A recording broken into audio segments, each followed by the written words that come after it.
বর্ষায় নর্থ বেঙ্গল সিরিজের গল্পটা শুরু হয়েছিল কালিম্পং থেকে। বৃষ্টি স্নাত ডেলো পার্ক, কুয়াশায় ঘেরা দূরবীন মনেস্ট্রি থেকে ভেসে আসা ঘণ্টার ধ্বনি, আর সেই সাথে মর্গ্যান হাউসের পুরনো ছোঁয়ায় রাত্রিবাসের এক অনন্য সুন্দর অভিজ্ঞতা দিয়ে। তারপর মেঘ আর কুয়াশায় ঘেরা ঘন পাইনের জঙ্গল, লামাহাটা ইকো পার্ক, শতাব্দী প্রাচীন ঘুম মনেস্ট্রির 15 ফিট উঁচু মৈত্র বুদ্ধের মূর্তি দেখে আমরা পৌঁছাই বাঙালির সব থেকে প্রিয় শৈল শহর দার্জিলিংয়ে। বিকেলেই আবার বেরিয়ে পড়ি দার্জিলিংয়ের পাহাড়ি আঁকাবাঁকা পথে স্টিম জয়রাইডের এক দুর্দান্ত অভিজ্ঞতার সাক্ষী হতে। একটু ওভারপ্রাইজ লাগলেও সেদিন দারুণ এনজয় করেছিলাম এই রাইডটা। আর তার সাথে ঘুরে দেখে নিয়েছিলাম বাতাসিয়া লুপ আর ঘুম স্টেশনে থাকা রেলওয়ে মিউজিয়ামটি। আপনারা যারা আমাদের এই বর্ষায় নর্থ বেঙ্গল সিরিজের আগের পর্বগুলো এখনো দেখেননি, তাদের কাছে একান্ত অনুরোধ, ডেসক্রিপশন বক্সে থাকা প্লেলিস্টের লিঙ্কটা থেকে আগের পর্বগুলো একবার অবশ্যই দেখে নিন। তাহলে এই ভিডিও সিরিজের কন্টিনিউটি বুঝতে আপনাদের সুবিধা হবে, আর আজকের এই পর্বটিও আরো বেশি ভালো লাগবে। আজ আমাদের এই সিরিজের পঞ্চম পর্ব। আজ আমরা ঘুরে দেখে নিয়েছিলাম Padmaja Naidu zoological park, Himalayan mountaineering institute, চা পাতার সুবাসে মোড়া happy valley tea estate, Japanese piece pagoda, Bhutia বস্তি মনেস্ট্রি, যেটা কিনা দার্জিলিংয়ের সবচেয়ে পুরনো মনাস্ট্রি, আর সবশেষে ছিল মহাকাল মন্দির, যেখানে একসাথে মিশে যায় হিন্দু আর বৌদ্ধ সংস্কৃতি। তাহলে আর বেশি বকবক না করে চলুন শুরু করা যাক আজকের এই গল্প।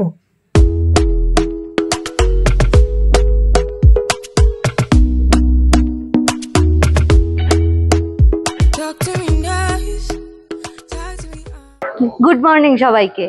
আজকে হচ্ছে 16 আগস্ট। হ্যাঁ, এখন ঘড়িতে বাজে সকাল 9:30 আর আমরা রেডি হয়ে গেছি। রেডি হয়ে এবার আমরা ফার্স্টে আগে ব্রেকফাস্টটা করে নিই। হ্যাঁ, ব্রেকফাস্টটা করে নিই আর তারপরে আজকে আমাদের দিনটা শুরু করব।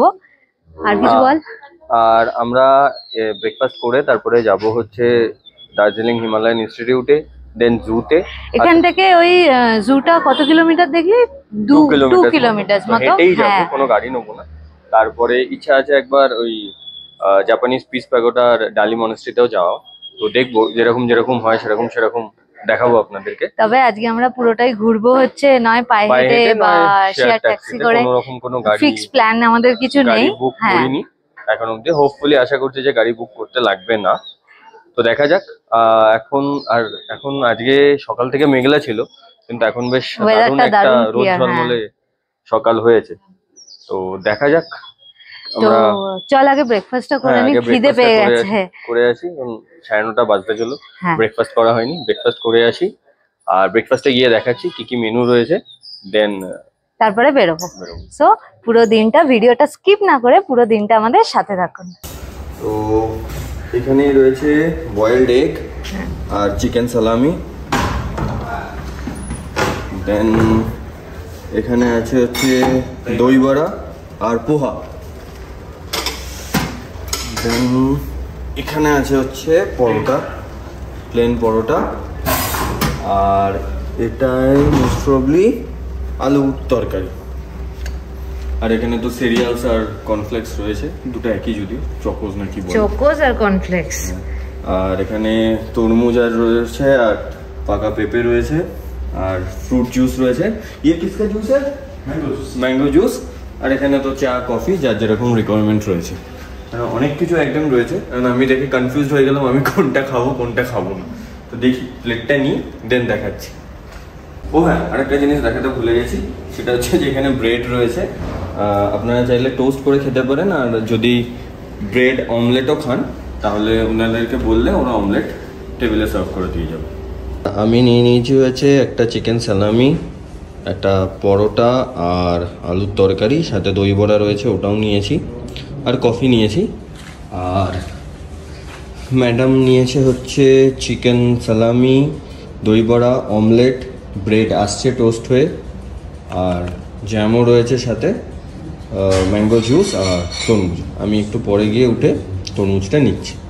আমরা এখন খাওয়া দাওয়া স্টার্ট করি, আর খেয়ে বলছি যে খাবারগুলো কেমন। ভালোই হবে, সব খাবারই খুব ভালো। দার্জিলিংয়ের আজকের ওয়েদারটা কিন্তু বেশ ভালো, বেশ হালকা রোদ উঠেছে, মানে দারুণ একটা রোদ ঝলমলে দিন বলা যায় এখন অবধি। সেই সাথে ঠান্ডাও রয়েছে, কিন্তু কাঞ্চনজঙ্ঘা দেখা পাওয়া যায়নি, সেদিকটায় মেঘ রয়েছে। আর আমরা যতই দার্জিলিংয়ের ওয়েদার নিয়ে নাক ছিটকাই না কেন, সারাক্ষণ মেঘ, সারাক্ষণ বৃষ্টি। ব্রিটিশদের কাছে কিন্তু এই ওয়েদারটাই ওদের খুব প্রিয় ছিল। মানে এই ওয়েদারটা যেহেতু এখানকার ওয়েদারের সাথে ইংল্যান্ডের ওয়েদারের খুব মিল রয়েছে, যে সব সময় বৃষ্টি হচ্ছে, একটা স্যাঁতস্যাঁতে আবহাওয়া, তো এই কারণে ওদের এই দার্জিলিং, এই শৈল শহর খুব পছন্দ হয়েছিল।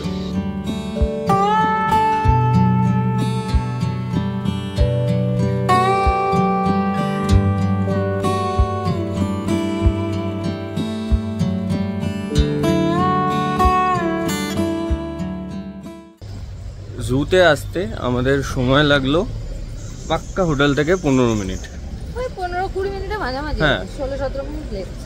সো এবার আমরা যাব। ফার্স্টে আমরা পদ্মজা নাইডু জুলজিক্যাল পার্কে ঘুরবো। দার্জিলিংয়ের এই পদ্মজা নাইডু জুলজিক্যাল পার্ক বিখ্যাত হচ্ছে 3টে প্রাণীর জন্যে। তার মধ্যে একটা হচ্ছে রেড পান্ডা, দ্বিতীয় হচ্ছে তিবেতিয়ান উলফ, আর থার্ড হচ্ছে স্নো লেপার্ড।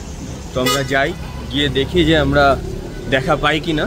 এই দেখুন, এই বর্ষাকালেও দার্জিলিং জুতে কত ট্যুরিস্ট এসেছে। জাস্ট মানে দার্জিলিংয়ে এখন আর সিজন আর অফ সিজন বলে কিছু হয় না, অলওয়েজই আপনি যখনই আসুন না কেন, শীত গ্রীষ্ম বর্ষা সব। আচ্ছা, এখানে জুতে ঢোকার জন্য এন্ট্রি ফি রয়েছে। ইন্ডিয়ান কান্ট্রিজের জন্য 110 টাকা পার পারসন, আর ফরেন ন্যাশনালসদের 180 টাকা। আর আপনাদের কাছে যদি ক্যামেরা বা ডিএসএলআর বা যে কোনো রকমের ডিজিটাল ক্যামেরা থাকে তার জন্য 10 টাকা পার ইচ। আর এখানে কিন্তু ইউপিআই এর কোনো সিস্টেম নেই, শুধুমাত্র ক্যাশে পে করতে হবে আপনাদেরকে।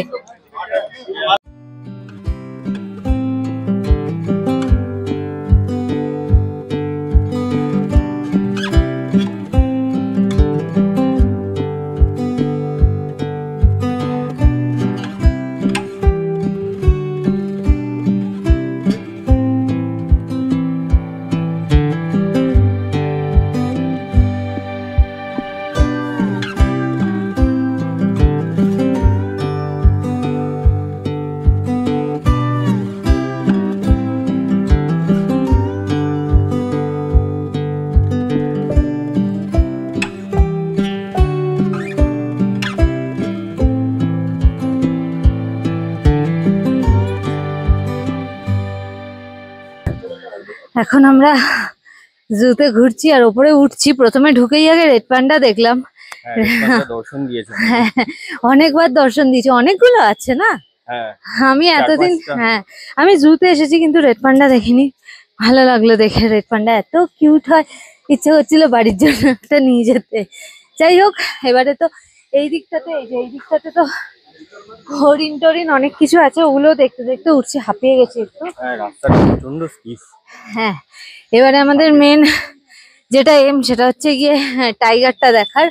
তো স্নো লেপার্ডের যদি দর্শন পাওয়া যায়, হ্যাঁ স্নো লেপার্ড যদি দেখতে পাই, তারপরে তো ওই মিউজিয়াম না ইনস্টিটিউট যেটা মাউন্টেনিয়ারিং, হ্যাঁ ওটা পরে দেখবো। তো চলুন দেখি যদি বাঘ মামা দর্শন দেয়। মামা না মামি কে আছে জানি না, যদিও দেখছি।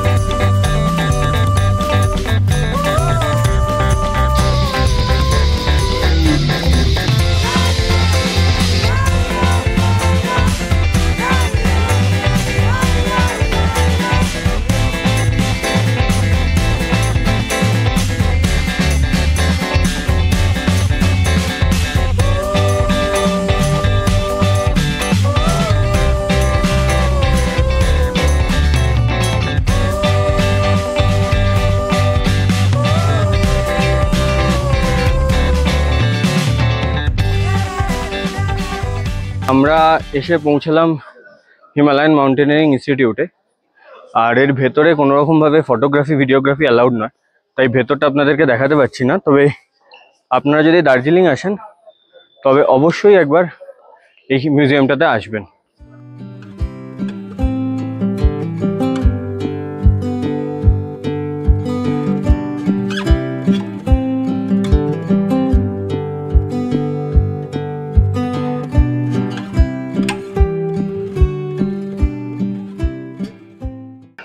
হিমালয়ান মাউন্টেনিং ইনস্টিটিউট আর জু দেখে আমরা বেরোলাম। আমাদের পরের গন্তব্য হচ্ছে হ্যাপি ভ্যালি টি এস্টেট আর তার অপোজিটেই দার্জিলিংয়ের ওল্ড সেমেটারি। তো আমাদের গুগলে চেক করলাম যে ম্যাপে হেঁটে 15 মিনিট, তো ভাবলাম হেঁটেই চলে যাই। আমরা যখন জুতে ঢুকেছিলাম তখন ওই 9:50 মতো বাজে, আর আমরা জু থেকে বেরোলাম হচ্ছে 11টা, মানে ওই 1 ঘন্টা লাগলো। আর আপনারা যদি ভালো মতো মানে পুরো জুটা আর পুরো মিউজিয়ামটা ভালো মতন ঘুরে দেখতে চান তাহলে কিন্তু আপনাদের মোটামুটি 1.5 ঘন্টা লাগবে, তাই জন্য হাতে একটু সময় নিয়ে আসবেন। আর আরেকটা যেটা বলার সেটা হচ্ছে যে জুতে কিন্তু কাউন্টার যেটা, কাউন্টারে তো আমরা বললাম যে 110 টাকা করে টিকিট, তো বেশ লম্বা লাইন পড়ে। তাই আর যে যদি ছুটির দিন হয় তাহলে না আরো একটু বেশি ভিড় হবে। তাই জন্য আপনারা যদি চান যে ভিড়টাকে অ্যাভয়েড করবেন তাহলে একটু সকাল সকাল আসবেন, তাহলে ফাঁকা পেতে পারেন আর কি। আমাদের হেঁটে হেঁটে হ্যাপি ভ্যালি যাওয়ার রাস্তাটা জাস্ট একবার দেখুন, মানে প্রথমে একটু ভুল রাস্তায় চলে যাচ্ছিলাম, তারপরে এনাদের একজন লোকাল লোককে জিজ্ঞাসা করলাম, তো উনি এসে আমাদের রাস্তাটা দেখিয়ে দিল। তো এখন যাচ্ছি, মানে এটা বেসিক্যালি পুরো দার্জিলিংয়ের লোকালিটির মধ্যে দিয়ে যাচ্ছি, চারিপাশে ঘর দৌড়। আর আজকে যেহেতু ছুটি তো লোকজন রয়েছে, কেউ নিজেদের ঘরের বিভিন্ন কাজকর্ম করছে, দারুণ লাগছে। হ্যাঁ, রাস্তাটা একটু খটোমটো আছে বটে, আর পাহাড়ে তো গুগল ম্যাপ জানেনই কাজ করে না, তো দারুণ লাগছে। দাঁড়ান, হ্যাঁ এই দেখুন সামনেটা, মানে পুরোটাই লোকাল এরিয়া এটা একদম। কিরে কেমন লাগছে? ব্যাপক লাগছে।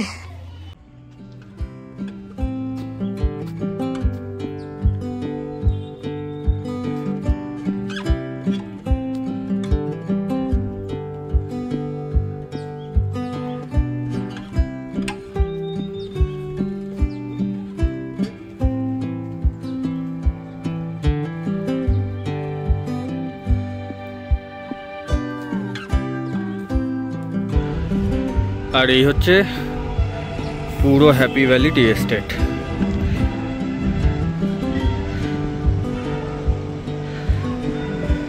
আর এখান থেকে পুরো দার্জিলিং শহরটা কি সুন্দর লাগছে।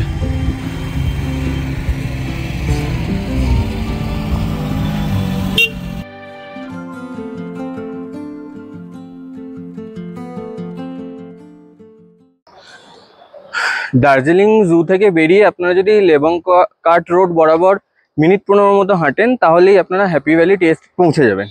তো আমরা একটু সিঁড়ি দিয়ে নিচে নেমেছিলাম ওই দিকটায় টি এস্টেটটা ঘুরে দেখবো বলে, দারুণ সুন্দর লাগলো। মানে ওটা দিয়ে নামলে পুরো টি এস্টেটের, হ্যাঁ রাস্তাটা টি এস্টেটটা পুরো ঘুরে আপনি আসতে পারবেন। আর আপনারা যখনই হ্যাপি ভ্যালি টি এস্টেট দেখতে আসবেন তখন এখানে ওল্ড সিমেট্রিটা একবার ঘুরে দেখে নেবেন। ওই লেবংকাট রোডের ওপরেই হ্যাপি ভ্যালি টি এস্টেটের ঠিক অপোজিটেই হচ্ছে আপনার দার্জিলিংয়ের ওল্ড সিমেট্রি। আর এই যে আমরা পৌঁছে গেছি হ্যাপি ভ্যালি থেকে, মানে জাস্ট 2 মিনিটের একটা ওয়াকিং ডিস্টেন্স। এই গেটটা দিয়ে ঢুকেই আমরা সিমেট্রিটাতে ঢুকবো, চলুন।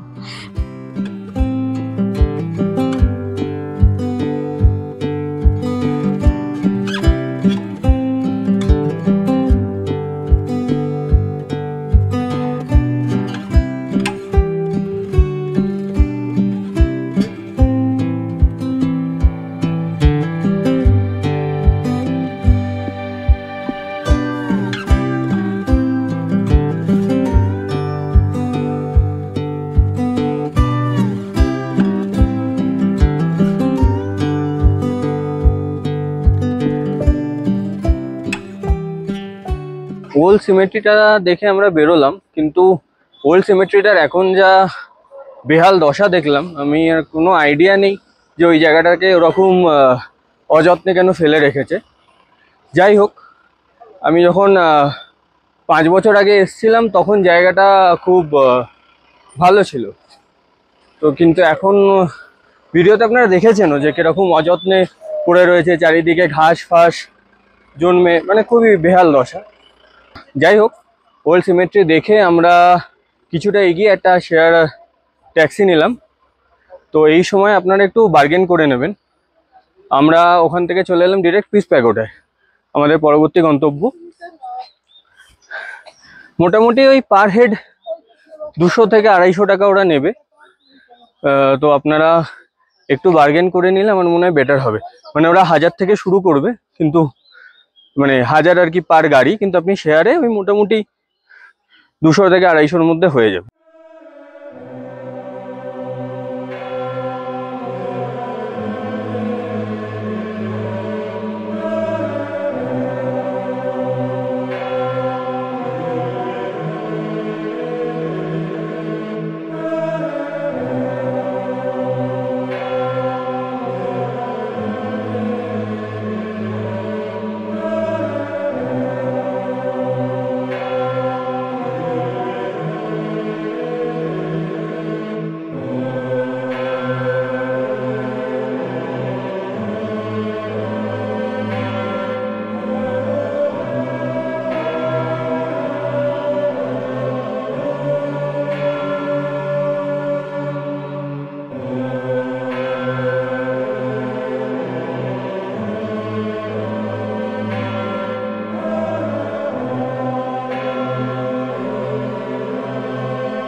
এই জাপানিজ পিস প্যাগোডা জনসাধারণের জন্য ওপেন করা হয় 3 নভেম্বর 1992-তে, যদিও এর ভিত্তিপ্রস্তর স্থাপন করা হয়েছিল 1 নভেম্বর 1972-তে।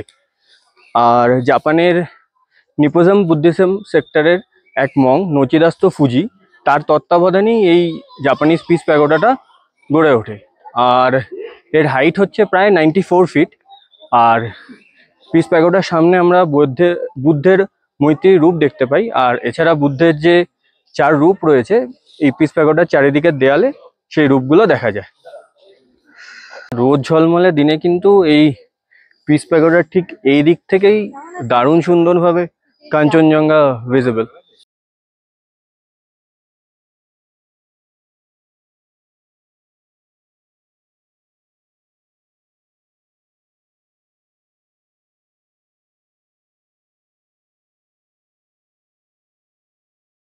কিরে, পায়ে হেঁটে দার্জিলিং ঘোরা ফুলফিল হলো? হ্যাঁ একদম, মানে পায়ে হেঁটে পায়ে হেঁটে হ্যাঁ মানে টায়ার্ড হয়ে গেছি। হ্যাঁ এবার একটু মানে টায়ার্ড হয়ে গেছি, বেসিক্যালি একটু খিদে পেয়েছে, পেটে একটু খাবার লাগবে। হ্যাঁ, তো আমরা এখন যাচ্ছি আবার আমাদের হোটেলে।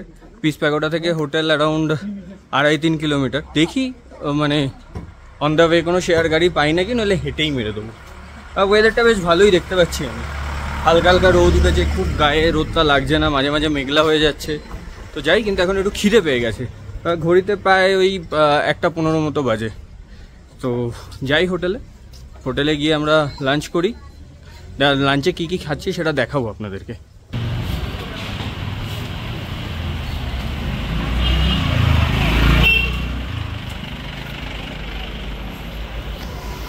মিনিট 10-12 মতো হাঁটছি আমরা পিস প্যাগোডা থেকে বেরিয়ে। পিস প্যাগোডা থেকে মিনিট ওই গান্ধী রোড বরাবর মিনিট 10-15 হাঁটলেই আপনারা ওই ক্লক টাওয়ারের সামনে চলে আসবেন। মল রোডে যে ক্লক টাওয়ার রয়েছে, আর ওই ক্লক টাওয়ার থেকে আমাদের হোটেল হয়তো হার্ডলি 7-8 মিনিট হবে। তো অলমোস্ট আমরা চলে এসেছি ক্লক টাওয়ারের কাছে। তো ওই আমাদের কতক্ষণ লাগবে, অ্যারাউন্ড সব মিলিয়ে মোটামুটি 25 মিনিট মতো। ওই পিস প্যাগোডা থেকে হোটেল। তো এখন যাই হোটেলে, আর প্রচণ্ড খিদে পেয়ে গেছে। ফাইনালি আমরা হোটেলে ফিরে এসেছি, আর ফিরে এসেই সবার আগে খেতে চলে এসেছি। আর আজকে আমাদের লাঞ্চে আছে হচ্ছে ভাত অ্যাজ ইউজুয়াল। এটা হচ্ছে ঝুরি আলু ভাজা, ঝুরি ঠিক নয়, মানে ওই আর কি আলু ভাজা। আর ওটা ডাল, প্লেন মুসুরির ডাল। আর ওটা হচ্ছে বাঙালির ফেভারিট আলু দিয়ে মাংসের ঝোল। তাহলে আমরা এখন একটু ঝপঝপ খেয়ে নিই, আর খেয়ে দিয়ে আবার বেরোবো। বেরিয়ে আমরা ভুটিয়া বস্তি মনেস্ট্রি দেখতে যাব, যেটা কিনা দার্জিলিংয়ের সবথেকে পুরনো মনেস্ট্রি। তো খেয়ে নিই আগে, আর এই সমস্ত কিছু কিন্তু এই ভিডিওতেই থাকবে, তো আপনারা দেখতে থাকুন।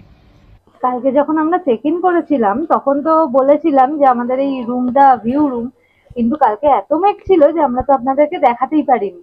তো আজকে এখন দেখুন একটু মেঘটা পরিষ্কার হয়েছে, মানে নিচের ভ্যালিটা জাস্ট কি সুন্দর দেখা যাচ্ছে আমাদের রুমের জাস্ট বাইরেই, মানে জানলাটা খুলে দাঁড়িয়েছি আর এই ভিউটা দেখা যাচ্ছে, দারুণ লাগছে, দারুণ।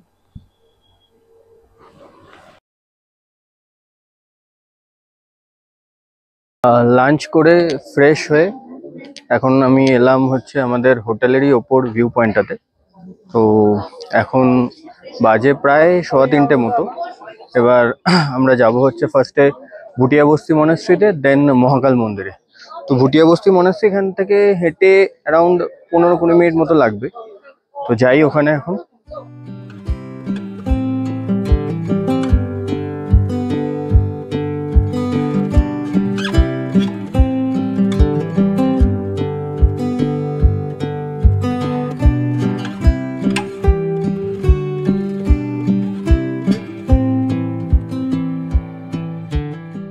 ভুটিয়া বস্তি মনেস্ট্রির দিকে যাচ্ছিলাম, তো এই দাদার সাথে দেখা হলো।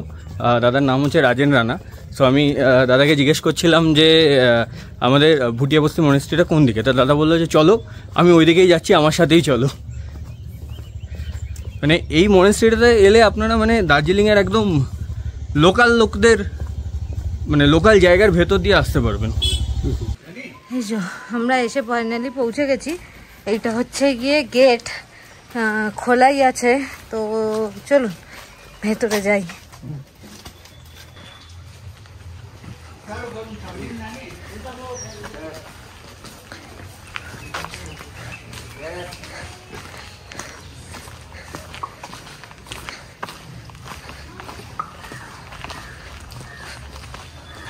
এই যে সামনেই মনেস্ট্রি।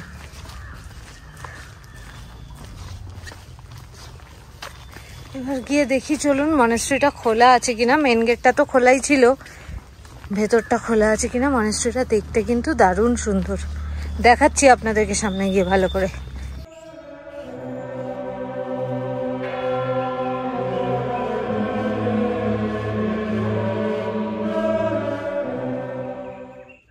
দার্জিলিংয়ের হিস্ট্রি আর কালচার কিন্তু আটকে আছে এই ভুটিয়া বস্তি মনেস্ট্রিতে। এটা দার্জিলিংয়ের সব থেকে পুরনো মনেস্ট্রি। এই মনেস্ট্রিটা তৈরি হয় হচ্ছে অ্যারাউন্ড 1800 সালের আশেপাশে। তারপরে 1815 সালে যখন মহাকাল মন্দিরে গোর্খা আক্রমণ হয়, তখন মহাকাল মন্দিরের বিগ্রহ, তারপরে ওখানকার সমস্ত ধর্মীয় পুঁথিপত্র, বিভিন্ন বই, সমস্ত কিছু নিয়ে এসে রাখা হয় কিন্তু তখন এই ভুটিয়া বস্তি মনেস্ট্রিতে।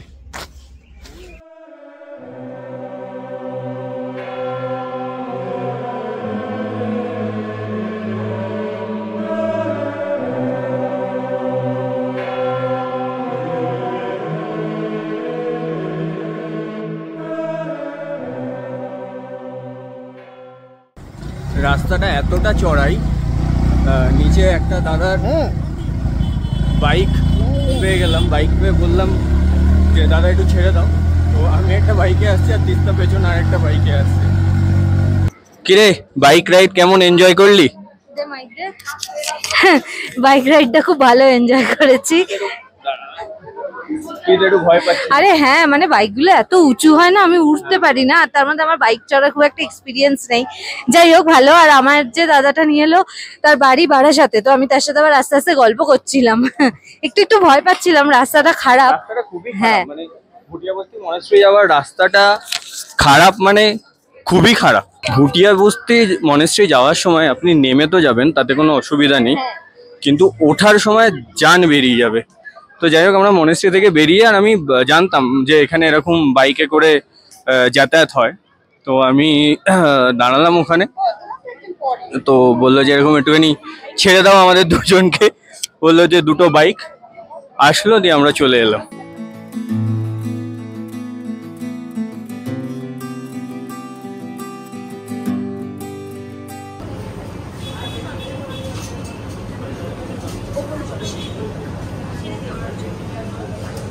কেভেন্টাসে এসে তো সবাই ব্রেকফাস্টের জন্য লাইন দেন। ব্রেকফাস্টের জন্য কেভেন্টাস ফেমাস, বাট কেভেন্টাসে এসে কখনোই সফট টিটা ট্রাই করবেন। মানে এটা মিস করাটাই উচিত নয়, মানে যতবার আসবেন ততবার ট্রাই করবেন। মানে ব্রেকফাস্ট স্কিপ করে যেতে পারেন, বাট এই 40 টাকা সফটিটা না, মানে এটার জন্যও কিন্তু লাইন পড়ে, আবার এটা ফুরিয়েও যায়। হ্যাঁ।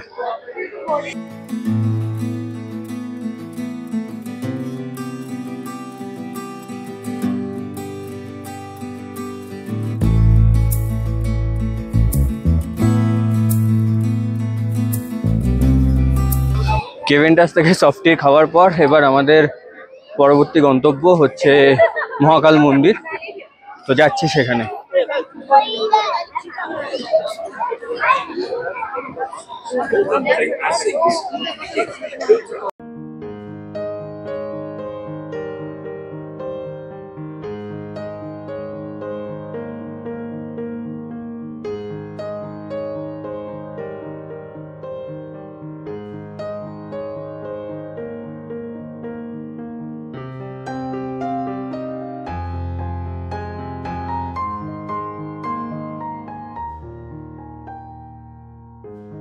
দার্জিলিং এর অবজারভেটরি হিলের ওপরে এই মহাকাল মন্দিরে হিন্দু আর বৌদ্ধ সংস্কৃতি একসাথে কোএক্সিস্ট করে। এই মহাকাল মন্দিরটি প্রথমে তৈরি হয়েছিল একটি বুদ্ধিস্ট মনাস্ট্রি হিসাবে। 1765 সালে রামা দোরজে রিংজিং এখানে একটি মনাস্ট্রি প্রতিষ্ঠা করেন। তখন এই মনাস্ট্রিটির নাম ছিল দোরজে লিং। 1782 সালে এখানে 3টি শিবলিঙ্গ প্রকট হয়। বলা হয় এগুলো ব্রহ্মা, বিষ্ণু আর মহেশ্বরের রূপ। তখন থেকেই লামা দোরজে রিংজিং এখানে হিন্দু মতে পুজো চালু করেন। পরে 1815 সালে যখন এই মহাকাল মন্দিরে গোর্খা আক্রমণ হয়, তখন এখানকার সমস্ত বিগ্রহ এবং পুঁথি নিয়ে যাওয়া হয় নিচের ভুটিয়াবস্তি মনাস্ট্রিতে।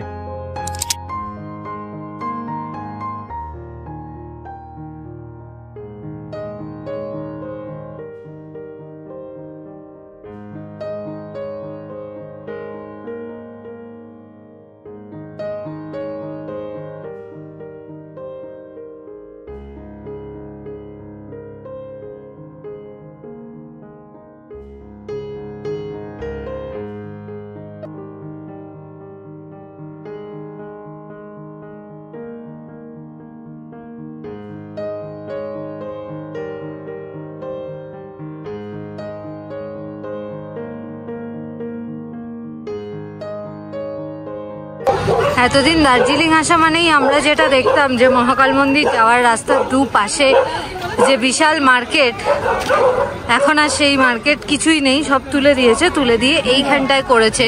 এটা হলো ভানু ভবন। হ্যাঁ, এটা ভানু ভবন। এটা ওই ম্যাল থেকে যে রাস্তাটা রাজভবনের দিকে যাচ্ছে সেই রাস্তাটা দিয়ে একটু এলে পরেই এই মার্কেটটা দুপাশে। এতদিন মহাকাল মন্দির যাওয়ার পথে তার দুপাশে যে মার্কেটটা ছিল, মানে যে মার্কেটটা দেখতে আমি ইউজ টু ছিলাম, সেটা তো এবার তো আর দেখা নেই, মানে বেশ কিছুদিন হলো তুলে দিয়েছে। আর মার্কেটটা রিলোকেট করে আমার তো মনে হয় আরও বেশি ভালো হয়েছে, কারণ এক তো এই রাস্তাটা পুরো ফাঁকা হয়ে গেছে, আর সেকেন্ড অফ অল যেটা হয়েছে সেটা হচ্ছে এইখানে প্রচুর বড় একটা জায়গা পাওয়া গেছে। আর এই রাস্তাটা হচ্ছে যে রাস্তাটা আপনার ম্যাল থেকে রাজভবনের দিকে যাচ্ছে, সেটা দিয়ে সোজা গিয়ে কিছুটা এগিয়ে বাঁহাতে ভানু ভবনে। আর বিশাল বড় এরিয়া এই জায়গাটা। তো আমরা ঢুকলাম, তো এবার একটু এক্সপ্লোর করে নিই, চলুন।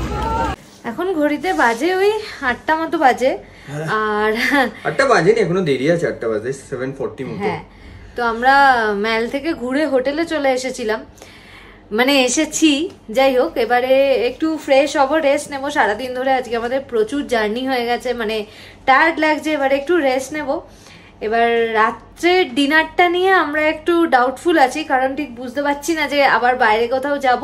অ্যাকচুয়ালি এর আগেও তো বলেছি যে আমাদের হোটেলের মানে খাবারের টেস্টগুলো এত ভালো, মানে সেটাও মিস করতে ইচ্ছা করছে না। আবার মনে হচ্ছে যে ম্যাল রোডে অত ভালো ভালো ক্যাফে রয়েছে, তো সেগুলো একটু এক্সপ্লোর করে আসি গিয়ে। ক্যাফেগুলো মোটামুটি 9টা সাড়ে 9টা অবধি খোলাই থাকে, তো বুঝতে পারছি না। যাই হোক, দেখা যাক আলটিমেটলি কি করি না করি। তো এখন আমাদের একটু রেস্ট নিই, ফ্রেশ হই, দুজনে মিলে ফ্রেশ হয়ে তারপরে আবার ডিনারে কোথায় যাচ্ছি, কি কি খাচ্ছি, সেই সবগুলো শেয়ার করব আপনাদের সাথে।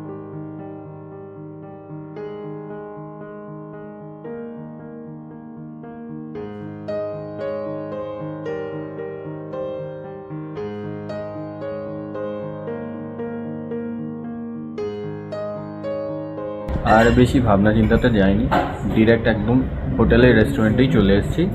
তার কারণ হচ্ছে এই যে কোথায় গেল এই যে ম্যাডাম প্রচণ্ড টায়ার্ড আজকে ঘুরে, তো বললো যে আর গ্লেনারিস যাবো না। গ্লেনারিসে অলরেডি আমরা একবার খেয়ে গেছি, তাই আমাদের হোটেলেরই রেস্টুরেন্টে চলে এলাম।